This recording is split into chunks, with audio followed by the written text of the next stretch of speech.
How to get a Spotify receipt. Hello everybody, welcome back to the channel. Today I'll guide on how you can get your Spotify receipt.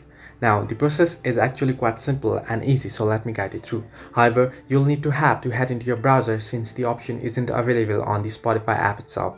Simply head into the browser and search in for spotify.com and head into the official page of Spotify here and log into your account. Now here you can see I'm on the browser version of Spotify, and I'm logged into my account. Once you're logged in, tap on the gear icon or the settings icon at the top right corner here. Simply tap on the gear icon and there you can see the various options. Now once you tap on the view account option, and you'll be able to head into view account details here. Now you can see the various option here, and first account, and under it you can see three different options. Second option you can see a payment, and under it you can see three different options as well. Under payment you can see the first option, order history.